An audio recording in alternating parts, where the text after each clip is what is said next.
அஸ்ஸலாமு அலைக்கும். Welcome to ஹசீஸ் recipes சமையல். இன்னமும் கடைகள்லையே நீங்கள் ஃபிஷ் ஃப்ரை மசாலா வாங்கி பயன்படுத்துகிறீங்க அப்படின்னா இனிமே வாங்காதீங்க.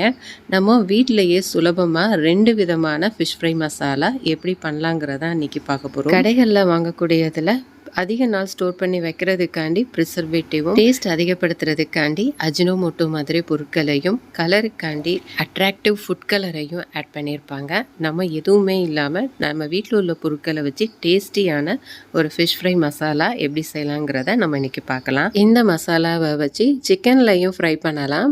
அதுக்கு ஒரு சில பொருட்கள் மட்டும் நம்ம ஆட் பண்ணணும். அது என்னங்கிறத நீங்கள் வீடியோவை ஸ்கிப் பண்ணாமல் பாருங்கள், நான் உங்களுக்கு சொல்கிறேன். நம்ம சேனலை இதான் ஃபர்ஸ்ட் டைம் பார்க்குறீங்க அப்படின்னா மறக்காமல் நம்ம சேனல் ஹசீஸ் ரெசிபீஸ் தமிழை சப்ஸ்கிரைப் பண்ணாதவங்க சப்ஸ்கிரைப் பண்ணிக்கோங்க ஃப்ரெண்ட்ஸ். அடுத்தடுத்து போடக்கூடிய நம்மளுடைய வீடியோஸை மிஸ் பண்ணாமல் பார்க்குறதுக்காண்டி பக்கத்துள்ள பெல் ஐக்கானை கிளிக் பண்ணிக்கோங்க, ஆளுங்கிற ஆப்ஷனை கிளிக் பண்ணிக்கோங்க. இப்போ இதை நம்ம எப்படி செய்யலாங்கிறத பார்க்கலாம். இப்போ ஒரு கடாய் சூடு பண்ணிக்கலாம். அதில் 3 டேபிள் ஸ்பூன் அளவுக்கு முழு மல்லி ஆட் பண்ணிக்கலாம். 1 ஸ்பூன் அளவுக்கு சோம்பு ஆட் பண்ணிக்கலாம்.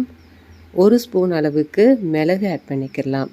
இப்போ இதை நல்லா வாசனை வர்ற அளவுக்கு மீடியம் ஃப்ளேமில் வச்சு நல்லா வறுத்தெடுத்துக்கோங்க. தீஞ்சு போயிடக்கூடாது.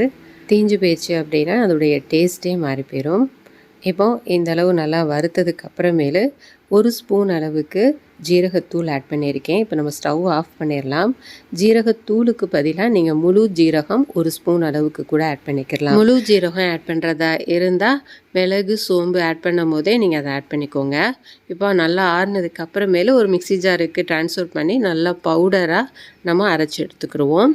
இப்போ நல்லா அரைச்சி எடுத்தாச்சு. பாருங்கள், இந்த அளவு நல்லா ஃபைன் பவுடராக அரைஞ்சிருக்கணும். இப்போது இதில் 3 டேபிள் ஸ்பூன் அளவுக்கு கார்ன்ஃப்ளவர் மாவு ஆட் பண்ணிக்கலாம். அரிசி மாவு 1 டேபிள் ஸ்பூன் அளவுக்கு ஆட் பண்ணிக்கலாம். நம்ம நார்மலாக இடியாப்பத்துக்கு யூஸ் பண்ணுற அதே அரிசி மாவு தான். 1/4 ஸ்பூன் அளவுக்கு மஞ்சள் தூள், 1/2 டேபிள் ஸ்பூன் அளவுக்கு மிளகாய் தூள் ஆட் பண்ணிக்கலாம். மிளகாய் தூள் வந்து நம்மளுடைய காரத்துக்கு ஏற்ற மாதிரி கூடவோ குறைவோ அட்ஜஸ்ட் பண்ணிக்கலாம். ஒரு 3/4 ஸ்பூன் அளவுக்கு உப்பு ஆட் பண்ணியிருக்கேன். உப்பு நம்ம வந்து டேஸ்ட் பார்த்துட்டு கூட அட்ஜஸ்ட் பண்ணிக்கலாம். ஆனால் 3/4 ஸ்பூன் அளவுக்கு உப்பு வந்து கரெக்டாக இருந்தது. உங்களுக்கு தேவைன்னா நீங்கள் இன்னும் கொஞ்சம் ஆட் பண்ணிக்கோங்க. இப்போது இந்த அளவு நல்லா ஃபைன் பவுடராக அரைச்சி எடுத்ததுக்கு அப்புறமேலு இப்போ நம்ம ஒரு பவுலுக்கு ட்ரான்ஸ்ஃபர் பண்ணிடலாம். அவ்வளோதான், நம்மளுடைய first method fish fry masala சூப்பராக கமகமன்னு ரெடி ஆயிடுச்சு. இதை வச்சு நம்ம எப்படி ஃபிஷ் ஃப்ரை பண்ணலாங்கிறத வீடியோடைய எண்டில் நான் காமிக்கிறேன். வீடியோவை ஸ்கிப் பண்ணாமல் பாருங்கள். இப்போ நம்ம செகண்ட் மெத்தட் எப்படி செய்யலாங்கிறத பார்க்கலாமா?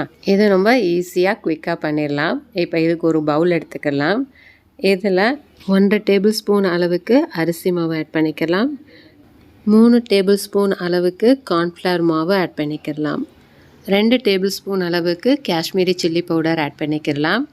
இது நல்ல கலர் கொடுக்குங்கிறதுனால நான் 2 டேபிள் ஸ்பூன் அளவுக்கு ஆட் பண்ணியிருக்கேன். நம்ம காரத்துக்கு ஏற்ற மாதிரி அட்ஜஸ்ட் பண்ணிக்கலாம். 1 டேபிள் ஸ்பூன் அளவுக்கு மல்லித்தூள் ஆட் பண்ணிக்கலாம். 1 டேபிள் ஸ்பூன் அளவுக்கு ஜீரகத்தூள் ஆட் பண்ணிக்கலாம். 1/2 ஸ்பூன் அளவுக்கு மஞ்சள் தூள் ஆட் பண்ணிக்கலாம். 1/2 டேபிள் ஸ்பூன் அளவுக்கு மிளகுத்தூள் ஆட் பண்ணிக்கலாம். 1 ஸ்பூன் அளவுக்கு பூண்டு பவுடர் ஆட் பண்ணிக்கலாம். இது ஆப்ஷன் தான், இருந்தால் கண்டிப்பாக ஆட் பண்ணிக்கோங்க.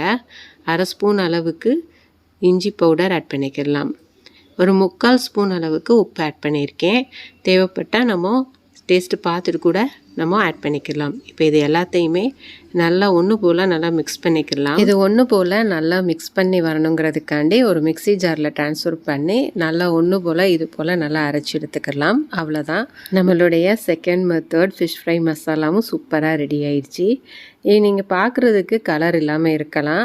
நம்ம ஃபிஷ்ஷில் ஆட் பண்ணும் போது நல்ல கலர்ஃபுல்லாக ஆயிரும். இப்போது இந்த மசாலா பவுடரை வச்சு நம்ம எப்படி ஃபிஷ் ஃப்ரை பண்ணலாங்கிறத பார்க்கலாம். நான் இப்போது 2 ஃபிஷ் மட்டும் ஃபிஷ் ஃப்ரை பண்ண போகிறேன். அதுக்கு தேவையான அளவு மட்டும் நான் இப்போ மசாலா எடுத்துக்கிறேன். நான் 1 டேபிள் ஸ்பூன் அளவுக்கு எடுத்துருக்கேன். உங்களுக்கு அதிக மசாலா இருந்தால் பிடிக்கும் அப்படின்னா அதுக்கேற்ற மாதிரி நீங்கள் மசாலாவை கூடுதலாக எடுத்துக்கோங்க. ஒரு 1/4 ஸ்பூன் அளவுக்கு லெமன் ஜூஸ் ஆட் பண்ணிக்கலாம்.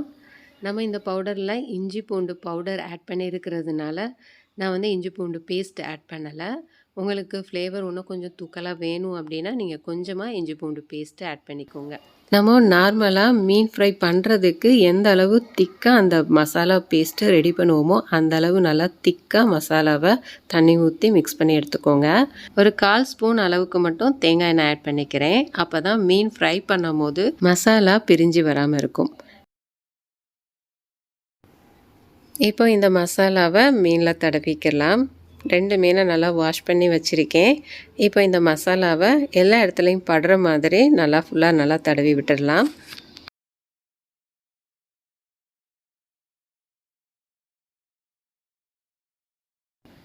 மசாலாவை இப்போ மீனில் நல்லா தடவியாச்சு. இது ஒரு 1/2 மணி நேரம் அப்படியே விட்டுறலாம். அப்போ தான் நல்லா உப்பு பிடிச்சி மீன் சாப்பிட்றதுக்கு ரொம்ப சூப்பராக வரும்.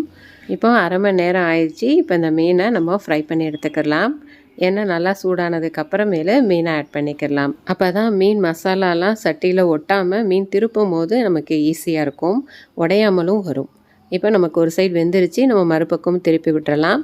ஃப்ளேவர்க்காண்டி கொஞ்சமாக கருவேப்பிலை ஆட் பண்ணிக்கலாம். நல்லா வாசமாக சூப்பராக இருக்கும். இப்போ நம்மளுடைய ஃபிஷ் ஃப்ரை சூப்பராக ரெடி ஆயிடுச்சு. இப்போ இதை நம்ம பிளேட்டுக்கு ட்ரான்ஸ்ஃபர் பண்ணிடலாம். இதை கண்டிப்பாக நீங்கள் ட்ரை பண்ணி பாருங்கள். பார்த்துட்டு இது எப்படி வந்ததுங்கிறத எனக்கு மறக்காமல் கமெண்ட்டில் ஷேர் பண்ணுங்கள். இப்போ ஃபஸ்ட்டு மெத்தடில் செஞ்ச மசாலா பவுடரை வச்சு இப்போ ஃபிஷ் ஃப்ரை எப்படி பண்ணலாங்கிறத பார்க்கலாம். இது செய்கிறதுக்கு ஒரு 2 டேபிள் ஸ்பூன் அளவுக்கு அந்த மசாலா பவுடர் எடுத்துக்கலாம். இது போல் ஒரு பிளேட்டில் நீங்கள் இந்த மசாலா பவுடரை ஆட் பண்ணிக்கோங்க. அப்போ தான் நம்ம மீனில் மசாலா அப்ளை பண்ணுறதுக்கு ஈஸியாக இருக்கும். நான் ஒரு 2 பீஸ் அளவுக்கு மீன் எடுத்திருக்கேன். அதை நல்லா வாஷ் பண்ணி வச்சுருக்கேன். இப்போ இதில் ஒரு 1/4 ஸ்பூன் அளவுக்கு மட்டும் லெமன் ஜூஸ் ஆட் பண்ணிக்கிடலாம். ஒரு 1/4 ஸ்பூன் அளவுக்கு இஞ்சி பூண்டு பேஸ்ட்டும் ஆட் பண்ணிக்கிடலாம். ஒரு 1/4 ஸ்பூன் அளவுக்கு மட்டும் உப்பு ஆட் பண்ணிக்கோங்க. நம்ம ஏற்கனவே மசாலாலையும் உப்பு ஆட் பண்ணியிருக்கோம். நம்ம வெறும் மீனுக்கு உப்பு பிடிக்கிறதுக்காண்டி மட்டும் கொஞ்சமாக ஆட் பண்ணியிருக்கோம். இதை ஒரு 1/4 மணி நேரம் அப்படியே விட்டுறலாம். அப்போ தான் உப்பெல்லாம் பிடிச்சி சாப்பிட்றதுக்கு ரொம்ப சூப்பராக இருக்கும். இப்போ ஒரு 1/4 மணி நேரம் ஆயிடுச்சு. ஆனதுக்கப்புறமேலு நம்ம எடுத்து வச்சுருக்கிற மசாலாவில் இது போல் நல்லா பிரட்டிக்கோங்க. உங்களுக்கு எவ்வளோ கோட்டிங் நல்லா திக்காக வேணுமோ அந்த அளவுக்கு நல்லா பிரட்டி எடுத்துக்கிடலாம். இந்த மசாலாவில் நம்ம மிளகு, ஜீரகம், மல்லி எல்லாமே நல்லா வறுத்து இதில் ஆட் பண்ணி நம்ம பவுட்ரு பண்ணியிருக்கிறதுனால அதோடைய வாசனை ரொம்ப சூப்பராக இருக்கும். இது போல் ஃப்ரை பண்ணும் போது அதோடைய ஃப்ளேவரு ரொம்ப அருமையாக இருக்கும். கண்டிப்பாக உங்களுக்கு 2 மெத்தட்லேயுமே அந்த டிஃப்ரெண்ட்டான ஃப்ளேவர் டேஸ்ட்டு கண்டிப்பாக தெரியும். நம்ம ஒரே மாதிரி ஃபிஷ் ஃப்ரை பண்ணி போர் அடிக்காமல் இந்த மாதிரி விதவிதமாக செஞ்சு நம்ம வீட்டில் கொடுத்தோம் அப்படின்னா கண்டிப்பாக எல்லாருக்குமே பிடிக்கும். இதை நம்ம ரொம்ப நேரம் ஊற வைக்கணும் அவசியமே இல்லை. இதை நல்லா பெரட்டினதுக்கு அப்புறமேலு இது போல் நம்ம எண்ணெயை சூடு பண்ணி 2 பக்கமுமே ஃப்ரை பண்ணி எடுத்தோம் அப்படின்னா நம்மளுடைய ஃபஸ்ட்டு மெத்தட் ஃபிஷ் ஃப்ரையும் சூப்பராக ரெடி ஆயிரும். இப்போ இந்த மீன் மசாலா பவுடர்களை சிக்கன் ஃப்ரைக்கு எப்படி யூஸ் பண்ணலாங்கிறத பார்க்கலாம். நம்ம சிக்கன் ஃப்ரைக்கு யூஸ் பண்ணுறதா இருந்தால் இதே மாதிரி நீங்கள் லெமன், இஞ்சி பூண்டு பேஸ்ட்டு இதெல்லாமே இதோட சேர்த்து ஆட் பண்ணிக்கோங்க. அது கூடவே பட்டை, கிராம்பு, ஏலக்காய் பவுடர்களை இதோடு சேர்த்து ஆட் பண்ணிக்கலாம். நம்ம ஏற்கனவே அந்த பவுடர்கள்லாம் எப்படி பண்ணணும்னு நான் வீடியோ போட்டிருக்கேன். அதோடைய லிங்க் டிஸ்கிரிப்ஷன் பாக்ஸில் கொடுக்குறேன். தேவைப்படுறவங்க செக் பண்ணி பாருங்கள்.